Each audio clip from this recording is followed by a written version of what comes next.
नमस्कार दोस्तों, स्वागत है आप सभी का इस सेशन में। आई होप आप लोग बहुत अच्छे तरीके से अपने एग्जाम की प्रिपरेशन कर रहे होंगे। इस सेशन में हम Indian economy, Indian financial system के इम्पोर्टेंट एमसीक्यूज को डिस्कस करेंगे, जो कि हम पिछले 14 क्लासेस में डिस्कस कर रहे थे, उसी को हम कंटिन्यू करेंगे। आई होप इन क्वेश्चन को आंसर करने के लिए आप एकदम तैयार हो। दिस इज क्लास 15 और इस सेशन में भी बहुत ही बढ़िया एमसीक्यूज हम डिस्कस करेंगे और उनके थ्रू पूरे के पूरे जो हमारा सिलेबस है उसको हम रिवाइज करने की कोशिश कर रहे हैं। ये क्वेश्चन आपको पूछा गया था पिछले सेशन में। The minimum capital requirement for setting up a universal bank is, ठीक है, कैपिटल रिक्वायरमेंट कितना होना चाहिए एक यूनिवर्सल बैंक को सेटअप करने के लिए? इज इट 100 करोड़, 200, 500 या 750? तो यहाँ पर आपका सही जवाब है बी, 200 crore. Moving on, first question आपके सामने है यहाँ पर इस सेशन का। The banking regulation act 1949 is applicable to which among the following? Scheduled commercial banks, cooperative bank. तो इनिशियली ये ओनली शेड्यूल्ड कमर्शियल बैंक को एप्लीकेबल था। इसके बाद इसे 1966 में मार्च 1 को कोऑपरेटिव बैंक्स के लिए भी एप्लीकेबल कर दिया गया। तो बोथ आर करेक्ट हियर, सी हमारा यहाँ पर सही जवाब होगा। सेकंड क्वेश्चन आपके सामने है, in which year did RBI commence business? ठीक है, काफी स्ट्रेट फॉरवर्ड क्वेश्चन है। आरबीआई एक्ट एक्चुअली आया था इन 1934 और आरबीआई की फंक्शनिंग जो है, बिजनेस उसने कमेंस किया इन 1935, एक साल बाद। तो ये आपको याद रखना है, 1935। और आरबीआई नेशनलाइज कब हुआ था? 1948 में इसे नेशनलाइज कर दिया गया था। Right, so B is the right answer here. Next question 3 यहाँ पर आप देख रहे हो विद रिस्पेक्ट टू आरबीआई, और आरबीआई में जो हमारा सेंट्रल बोर्ड ऑफ डायरेक्टर्स है उससे रिलेटेड पूछा गया है। The central board of directors is required to meet at least dash times in a year. ठीक है, एक साल में कितने बार डेफिनेटली उन्हें मीट होना है, ये चीज मैंडेट की गई है by the RBI act. Okay, कितने बार डेफिनेटली मीट करना है उन्हें टू डिसाइड पॉलिसीज जो उनके हैं सेंट्रल बैंक के। Is it 4 times, 6 times a year, 8 times या 12 times a year as per the RBI Act? तो यहाँ पर 6 times per year is the right answer। ठीक है, 6 बार जरूर उन्हें मीट करना है in a year so as to discuss their policy। Fourth question आपके सामने है, in which year the RBI was converted into a public entity? ठीक है, पब्लिक एंटिटी यानी कि नेशनलाइज कब किया गया था? इसी सेशन को अगर आपने अच्छे से देख रखा है तो आप बता सकते हो यहाँ पर सही जवाब। इज इट 1935, 42, 47 या 48? तो नेशनलाइज एक्चुअली किया गया था इन 1948 and so D is the right answer. अब 1935 का इंपॉर्टेंस क्या है, उसके लिए 1934 का इंपॉर्टेंस पता होना चाहिए। इस ईयर में आपका आरबीआई एक्ट आया था और 1935 में जो ऑपरेशन है आरबीआई के वो शुरू आरबीआई ने कर लिए थे, बिजनेस शुरू कर दिया था। राइट, इस तरीके से हम कह सकते हैं। तो D is the right answer here. Fifth question देखिए, when the RBI regulation act 1949 was made applicable to cooperative banks? Again ये चीज भी ड्यूरिंग द सेशन में आपको बता चुका हूँ। यहाँ पर ऑप्शंस आपके हैं 16 मार्च 1949, 1 अप्रैल 1965, 1 मार्च 1966 या 1 अप्रैल 1966। तो यहाँ पर आपका सही जवाब होगा 1 मार्च 1966। फैक्ट बेस्ड क्वेश्चन है, इसको आपको याद रखना होगा। बहुत इंपॉर्टेंट हम कह सकते हैं ये डेवलपमेंट है जहां पर इसे एप्लीकेबल किया गया to the cooperative banks also. 1966 में ये हुआ, बट व्हेन 1 मार्च को। तो C is the right answer. Sixth question आपके सामने है, under which act is RBI empowered to be banker to the government? ठीक है, आरबीआई को पावर्स मेनली कौन सा एक्ट दे रहा है, और उनमें से एक पावर ये है कि गवर्नमेंट, हमारा तो बैंक है, लेट्स से आपने एसबीआई या कहीं पर जो अकाउंट खोल रखा है, बट गवर्नमेंट का बैंकर कौन है, गवर्नमेंट के लिए बैंक कौन बन रहा है, वो है central bank which is RBI.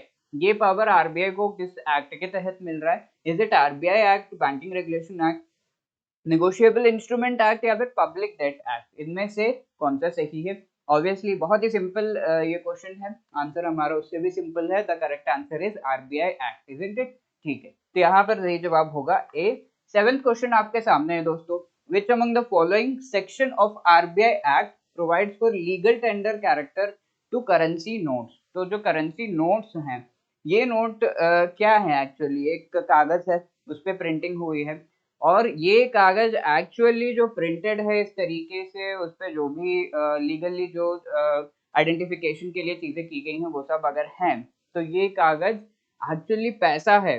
ये चीज किसी एक्ट के तहत जो है गवर्नमेंट को मैंडेट करना पड़ेगा, राइट? वरना तो कोई भी प्रिंट करके कह देगा कि ये जो है यूज करो एज अ करेंसी, तो वो जो है वो piece of paper actually currency है, एक्चुअली इसे यूज किया जा सकता है फॉर ट्रांजैक्शंस। इस तरीके से मैंडेट करना होगा, और ऐसे एक एक्ट के तहत अगर मैंडेट किया जाता है तो उसे हम लीगल टेंडर कहते हैं। Legal is something related to act or rules made by the government and tender in the sense उसको यूज किया जा सकता है फॉर ट्रांजैक्शन, ठीक है? तो ऐसा करेंसी नोट्स को जो इस तरीके से मैंडेट किया जा रहा है वो आरबीआई एक्ट के तहत किया जा रहा है, बट कौन से सेक्शन के तहत ये किया गया है वो पूछा जा रहा है। थोड़ा सा डीप है क्वेश्चन। सेक्शन 24, 25, 26 या 40, तो हमारा एक चैप्टर है जहाँ पर हम banking regulation as well as RBI act को डिटेल में पढ़ते हैं, तो उससे रिलेटेड ये क्वेश्चन हो सकता है। यहाँ पर सही जवाब है सेक्शन 26। तो सेक्शन 26 में आपके प्रोविजन दिए हुए हैं, करेंसी नोट को हम लीगल टेंडर कह सकते हैं। इसे ये सिर्फ कागज नहीं है, इसे यूज किया जा सकता है इन ट्रांजैक्शन। एथ क्वेश्चन अब आपके सामने है, which among the following statement is correct with respect to central board of directors of RBI constituted as per RBI act, ठीक है? सेंट्रल बोर्ड ऑफ डायरेक्टर्स जो आरबीआई एक्ट के तहत कंस्टिट्यूट किए जाते हैं उनसे रिलेटेड स्टेटमेंट्स हैं। 4 directors are mandated to be nominated by the central government. 2 government officials are to be nominated by the central government, and governor and deputy governor are whole time officials of the bank, ठीक है? यहाँ 3 statement दिए गए हैं। पहला है कि 4 directors जो है सेंट्रल गवर्नमेंट नॉमिनेट करेगा, राइट? तो सेंट्रल गवर्नमेंट 4 डायरेक्टर्स नॉमिनेट करेगा to this board of directors. Yes, ये एब्सोल्युटली करेक्ट है। देन 2 गवर्नमेंट ऑफिशियल्स को नॉमिनेट करेगा, already they are in the government, central government, और वो भी इस बोर्ड ऑफ डायरेक्टर्स का पार्ट बनेंगे, तो उन्हें भी नॉमिनेट करने का काम सेंट्रल गवर्नमेंट का है। और ये कितने नंबर हैं? 2, दैट इज ऑल्सो राइट। तो नंबर भी आपको देखना है। Governor, deputy governor whole time officials है, जी हाँ, ये भी सही है। तो गवर्नमेंट ऑफिशियल्स जो है वो होल टाइम नहीं हो पाएंगे ऑब्वियसली, बिकॉज उनका गवर्नमेंट डिपार्टमेंट में भी काम है, एंड देन ये भी, तो व्हेनेवर मीटिंग्स होते हैं उस समय वो पार्टिसिपेट करेंगे। और बाकी जो गवर्नर एंड डेप्यूटी गवर्नर है वो होल टाइम ऑफिशियल्स है, जी ये भी सही है। तीनों ही स्टेटमेंट यहाँ पर सही है, so D will be the right answer 1, 2 and 3। Ninth question आपके सामने है दोस्तों, which among the following section of RBI act provides for scheduled banks to keep cash reserves with RBI, ठीक है? Scheduled banks actually they have to maintain cash reserves, right? तो यहाँ पर जो कैश रिजर्व्स है, और हम कह सकते हैं कि रिजर्व्स को मेंटेन करने के लिए दो जो है तरीके से उन्हें मेंटेन करना पड़ता है। एक तो कैश रिजर्व है इसे, और इसका जो रेशियो है वो आरबीआई सेट करती है, तो हम कैश रिजर्व रेशियो के बारे में पढ़ चुके हैं। और इसके साथ एक और जो तरीका है उसे हम स्टैट्यूटरी लिक्विडिटी रेशियो कहते हैं। तो ये statutory liquidity ratio as well as cash reserve ratio, ये एक्ट्स के द्वारा, गवर्नमेंट के एक्ट्स के द्वारा मैंडेट किया गया है कि जो शेड्यूल्ड बैंक्स है वो मेंटेन करेंगे। तो ये कौन से एक्ट के तहत मैंडेट किया गया है? तो let me tell you, cash reserve ratio जो है वो आरबीआई एक्ट के तहत मैंडेटेड है, बट स्टैट्यूटरी लिक्विडिटी रेशियो ये बैंकिंग रेगुलेशन एक्ट के तहत मैंडेटेड है। ओके, तो ये दोनों अलग अलग एक्ट के तहत मैंडेटेड है। इस वजह से ये जो कैश है वो आरबीआई में अकाउंट खोल के वहां पर बैंक जो है मेंटेन करते हैं, और ये जो स्टैट्यूटरी लिक्विडिटी रेशियो है ये मेंटेन किया जाता है बाय द बैंक्स देमसेल्व्स, उनके पास ही वो मेंटेन करते हैं, ठीक है? तो ये चीजें, और यहाँ पर पूछा गया कौन सा सेक्शन, लेकिन थोड़ा सा डीप, आरबीआई एक्ट तो तुम्हें पता है पर सेक्शन बताओ, ठीक है? तो यहाँ पर सही जवाब है सेक्शन 42 में ये मैंडेट किया गया है, D is the right answer. अब 10th क्वेश्चन देखिए, the provision with respect to maintenance of statutory liquidity ratio is contained in which among the following. तो कई बार होता है एग्जाम में कि सुबह जो पढ़ो और वही आ जाए, तो ऐसे ही कुछ हुआ है इस क्वेश्चन में। पिछले क्वेश्चन में जो चीज हम पढ़ चुके हैं वही चीज पूछी गई है। यहाँ पर पूछा गया है कि स्टैट्यूटरी लिक्विडिटी रेशियो कौन से एक्ट के तहत इसे मैंडेट किया गया, RBI act, banking regulation act, या फिर नेगोशिएबल इंस्ट्रूमेंट एक्ट, या कंपनीज एक्ट। इसको तुम वैसे एलिमिनेट कर सकते हैं, हम पिछले क्वेश्चन में पढ़ चुके हैं कि 10 correct answer is banking regulation act. याद रखिएगा, सीआरआर आरबीआई एक्ट है, एंड एसएलआर जो है वो बैंकिंग रेगुलेशन एक्ट है। 11th यहाँ पर क्वेश्चन आपके सामने है, which among the following has been the latest addition in the list of development financial institutions established in India. तो डेवलपमेंट फाइनेंशियल इंस्टीट्यूशंस काफी कम है इंडिया में, काफियों को कन्वर्ट कर दिया गया है इनटू यूनिवर्सल बैंक्स, ठीक है?